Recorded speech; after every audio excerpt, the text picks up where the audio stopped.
ကဲအားလုံးပဲမင်္ဂလာပါဒီနေ့ကတော့ Sakura School ရဲ့က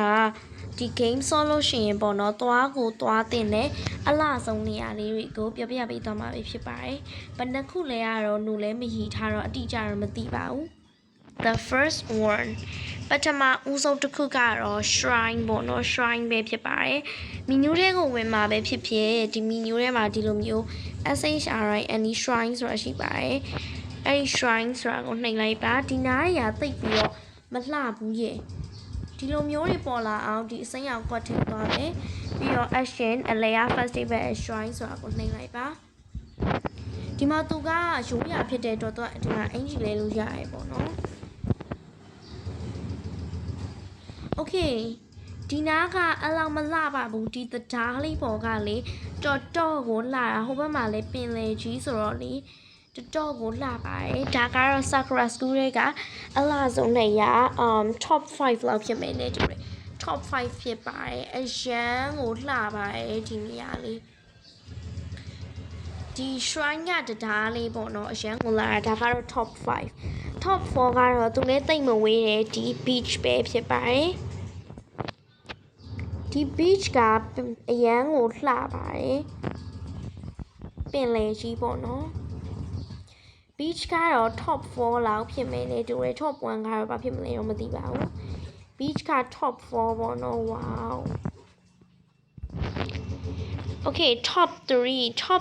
ကကြတော့အဲ့ဒီ beach ရဲ့ခလဲမှာဒီမှာ lighthouse ရှိပါတယ် lighthouse ဆိုတာကကြတော့ဒီlighthouse လို့ပြောရမယ် lighthouse ကကွာနိုတီတော့တည်ရဒါပေမဲ့မြန်မာလိုအတိတ်ပဲသိပ်ပြီးတော့မပြန်တတ်ပါဘူး lighthouse ရှိပါတယ်အဲ့ဒီ lighthouse ကသိပ်ပြီးတော့မလှဘူးပေါ့နော်ဒီကြောက်တုံးလေးပေါ့နဲ့ဒီတရားပေါ့တော်လေးကိုလှတာပါ wow ဒီမှာကြည့်ပင်လယ်ပြင်ကြီးနဲ့ဘလောက်တောင်မိုက်လိုက်လဲဒီတရားပေါ်မှာလမ်းလျှောက်လို့ရှိရင်ပြီးတော့ဒီဘက်တွေလှတာမဟုတ်ပါဘူးဒီဘက်ဆက်သွားလိုက်ရင်လည်းဒီကြောက်တုံးပုံကြီးမှာအရန်ကိုလှပါတယ်ဒါကတော့ top 3ပေါ့နော်ဒီ lighthouse လို့ပဲနာမည်ပေးလိုက်ပါမယ် top 3ကို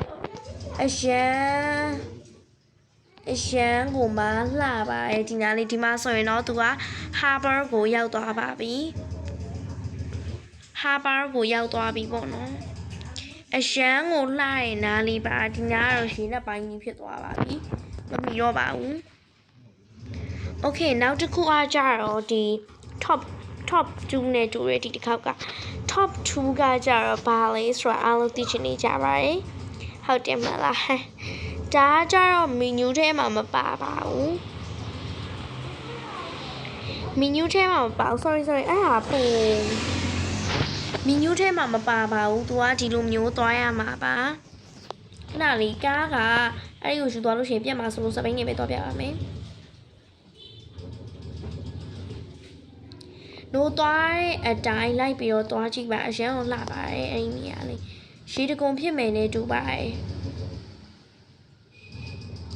ဒီ amusement park ပေါ့နော်အဲ့ amusement park ရဲ့သူကamusement park ထဲကိုဒီဘက်မှာဝင်ပေါက်ရှိရယ်မဝင်ဘဲနဲ့ဟိုးနာကဒီအဲ့ဒီပေါ်ကိုတက်သွားရမှာပဲဖြစ်ပါတယ်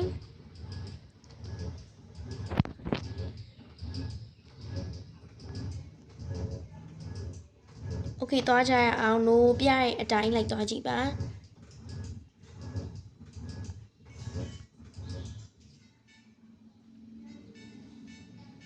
โอเคဒါကားတက်လို့ရအောင်လေလမ်းကကျဲပါတယ်စပိန်နဲ့တော့နည်းနည်းဟွာဖြစ်နေရပါဒီဟာကို No Sakura School ဆော့ခြင်းတော့ငါတခါသွားပူပါတယ်ဒါပေမဲ့စမတက်ရဲရနေပဲစမတက်ခဲ့ပါဘူးမတကယ်တော့ဘလောက်တော့တရေကြောက်လဲဆိုရင်ဂိမ်းထဲမှာပါကြောက်နေတာပေါ့နော်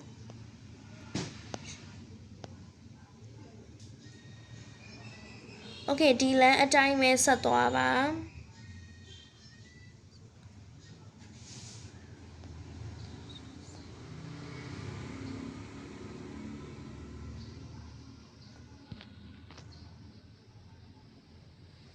โอเคနိုးပြရဲ့အတိုင်းလိုက်သွားပါနော်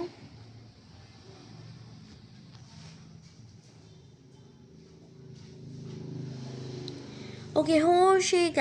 အဲ့ဒီမှာပေါ့နော်ပေါ်လာတဲ့ဟာစီကိုတက်သွားရမှာပဲဖြစ်ပါတယ် အဲ့ဒီနေရာလေးတကယ်အရန်ကိုလှပါတယ်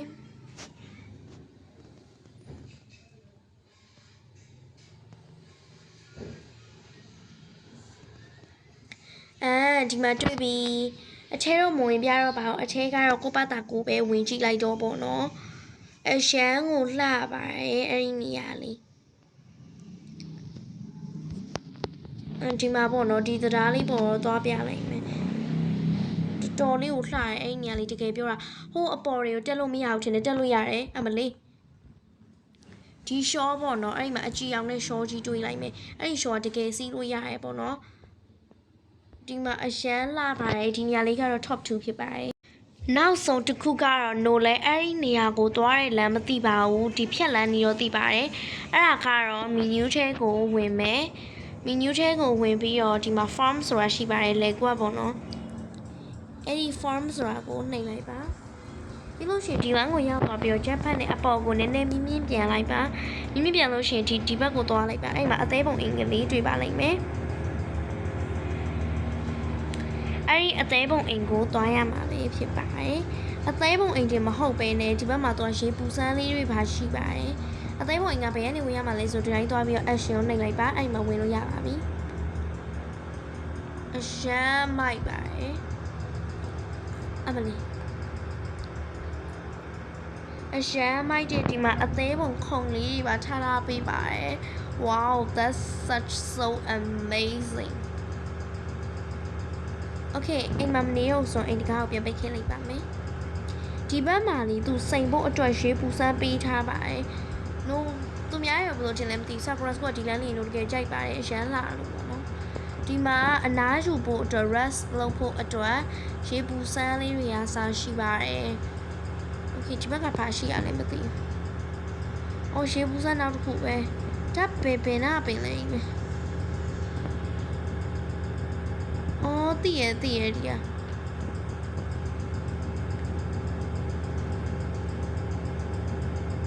ခဏလေးသွားကြည့်လိုက်မယ်နော်ခဏအော်ခုနက harbor ကိုပြန်ရောက်သွားတာပဲ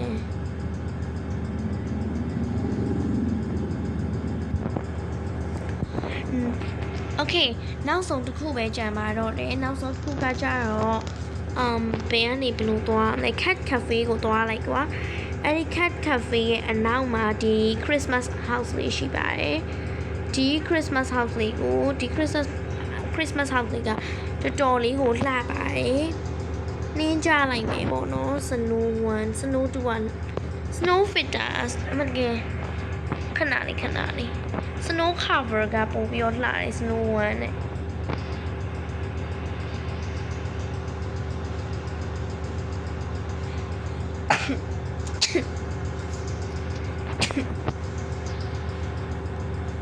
snow level 6 7 0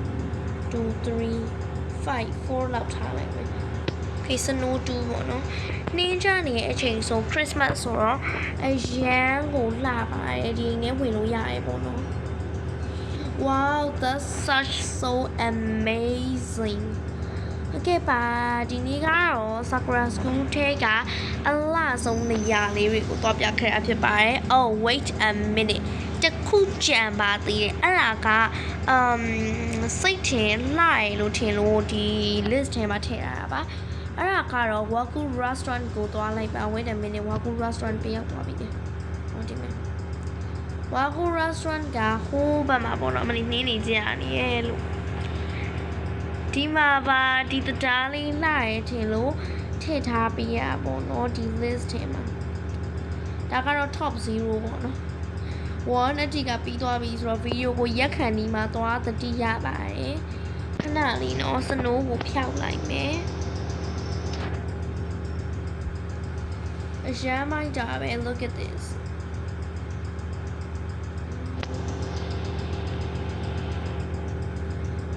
okay ဒီတရားလေးမှာတက်ပုံရိုက်မယ်ဆိုလို့ရှိရင်တော့တကယ်တက်ပုံကောင်းလေးထွက်လာမှာဖြစ်ပါတယ်